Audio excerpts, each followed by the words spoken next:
Hi, welcome to this edition of If You Asked Jimmy. Today I want to talk about the recent stampede that happened in Ibadan, Anambra and Abuja. 1 week, one country, 3 stampedes. There is a quote by Tony Gastins Jr. that says the first time it was a mistake, the second time it's a choice, but the third time it became a habit. Tragedy struck 3 times in 1 week. Were those the devil's fault? Or was it negligence? Or is it due to a culture of sheer planlessness? Were there no lessons learned from the first one? It looks like it. Yes, all the events were meant for good, for charity, to help the needy. Yorubas will say, "Oren Moshe Kuma Dimimo Milowo." What it means is that I mean well, but should goodwill now turn to bad luck? You have to put a plan in place so that goodwill will not turn into bad luck. First, my condolences goes out to all the family of the children and all the people that died in Ibadan, Anambra and Abuja during this Christmas period, and all other places at different times when or where such avoidable gruesome disasters have happened in Nigeria. May God comfort them on every side. In a country that is not at war, this same country has a similar occurrence or occurrences of incidents like this. The immigration recruitment many years ago, the stampede at the custom warehouse recently over subsidized price of bags of rice, where people were trampled to death. That's still very fresh in our memory. Even the multiple deaths recorded at our Synagogue Church of All Nations in Ikoto some years ago, where a high-rise building came down, and other incidents recorded. There's even another one of a popular pastor in Port Harcourt. All of this were swept under the carpet.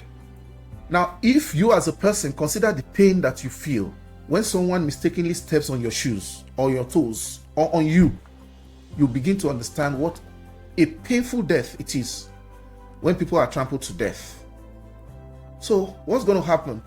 Our very religious country, is any pastor or reverend going to say, going to the funeral of these people to say words like the Lord giveth and the Lord taketh away? Which Lord giveth at this time, in this kind of situation?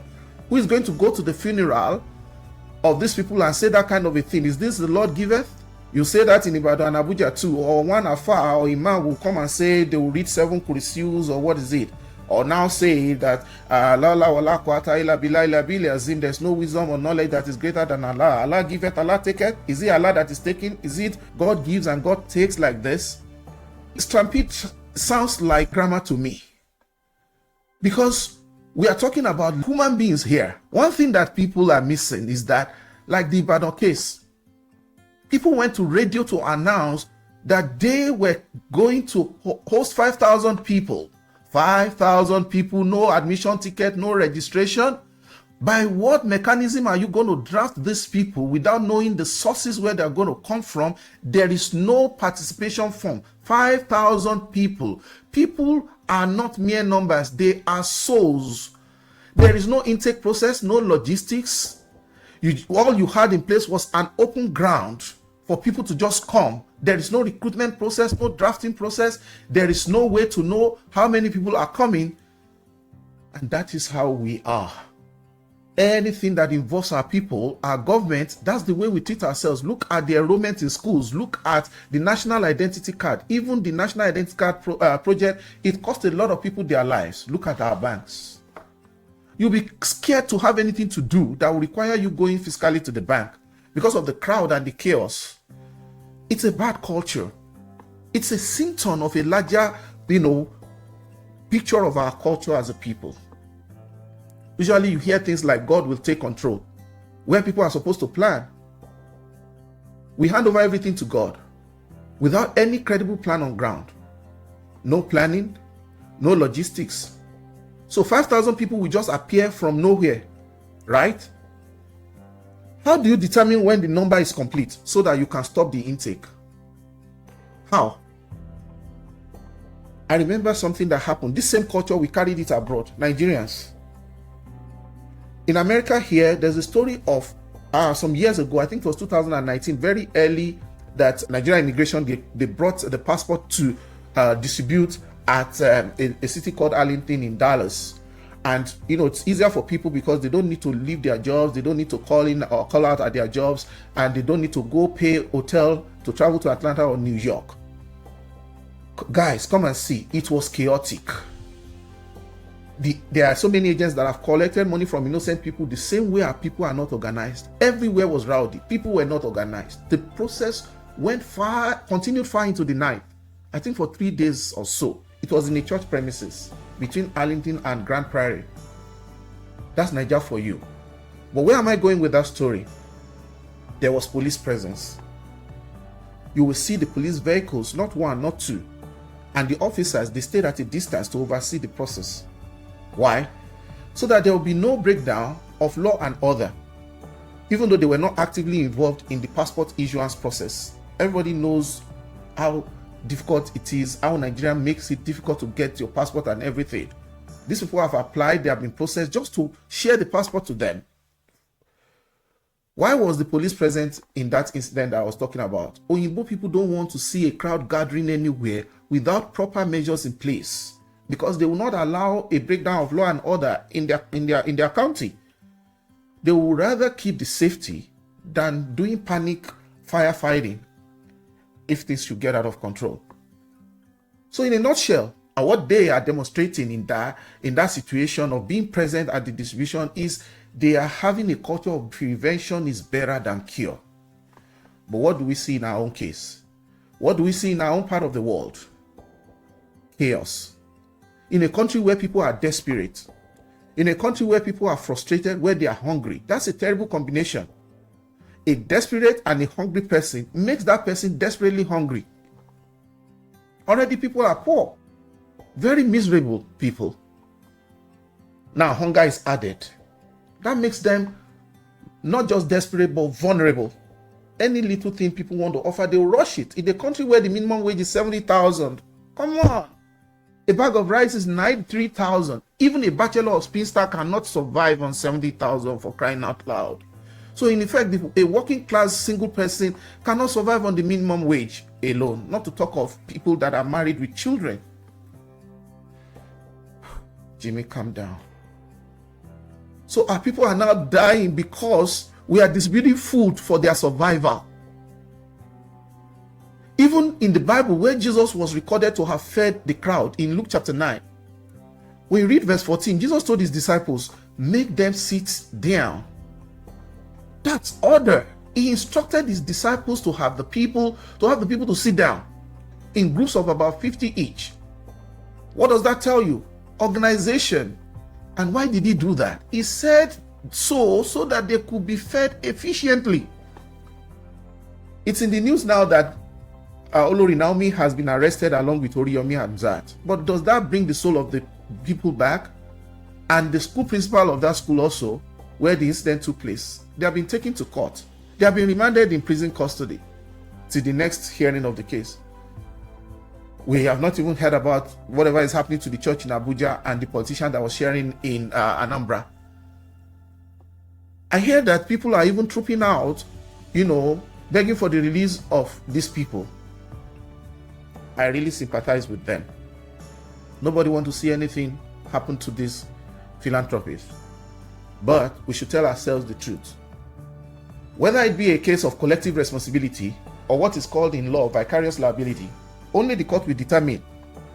I want us to realize here that souls have been lost. Must there be consequences? Now that both Oriyomi and Olori has been arrested and the school principal, again, does that bring the life of these children back and other people in other places? The lives of the families will not remain the same again. The fact that they have been arrested doesn't mean they will be jailed. Nobody will rejoice at, seeing them being, anything happening to them. But maybe they will be sanctioned. Maybe they will not. Maybe they will go in for it. Maybe they will not. Maybe the government and everybody will show a semblance of investigation and give the public the impression that something is being done. Because of the visibility of these people, we are talking of the Olori of the Oni of Ife, the cradle of Yoruba civilization. But these are influential people in the social space, apart from their philanthropy. But the souls of the dead are gone forever. Before I end this video, my question is, what are the issues here? Where do we go from here? Especially about palliatives from government and individuals to people at festive periods or at other times throughout the year. We should stop this palliative-driven economy and get serious. This government should stop this palliative-driven economy. They need to get serious with providing for the people adequately and fixing the economy. Because if people were okay, if they could feed, if they are cool by themselves, they are fine, people won't be dying in stampedes, hustling for food or meager 5,000 naira that cannot even last them for a day or two. Some people lost more than a child in that Ibadanstampede. The issue here is public safety. Children shouldn't go to food bank. Parents will be the one to go to food banks for their children. I live in a country where you cannot even leave your children at home by themselves until they attain the age of 12. Where's our consciousness as a nation? That's a country that cares. That cares for, safety. You can't even leave your child unattended in the store. We should treat the disease and not the symptoms. These deaths are just the symptoms of a deeper disease. There is hunger in the land. It's not only in December that people are hungry. People are hungry around the year. So all these Eid festivals and Christmas, like whatever palliatives, and the annoying thing is that people will even put their faces on some of these things when they are sharing them, like the politicians especially. We need to deal with the root cause. We need to deal with the broken economy. We need to deal with corrupt leaders. We need to deal with poverty in this country. Hunger, food is a security issue. Let the government put measures in place to ensure these kind of things do not happen again. As a collective, we need to place more premium on people's lives. We need to place premium on public safety. If you want to summarize what happened in all these places, crowd control and a bad culture of not knowing the sanctity of human lives. I pray that God will comfort the families of the victims, and I hope that our country will learn a big lesson from this, because it doesn't seem as if there's any lessons learned. When things happen, even when good things happen, you take lessons from them. There's a learning curve. It's called lessons learned. If not, an incident will happen on a day in a state in Nigeria. 2 days later, it happens in another place, and the same week it happens in another place. The same pattern. Are we just a people of impunity just like that? We just hope that the government will put legislation in place. We know that we have a lot of laws that are not being followed in this country, but we need to change that culture. Even individuals should be responsible as well and take planning very seriously, so that we don't keep incurring unnecessary death in our land. May God comfort everyone who lost families in those incidents, and may God heal our land. I'll see you on the next one. Sorry if I sound a bit agitated on this. Thank you for understanding.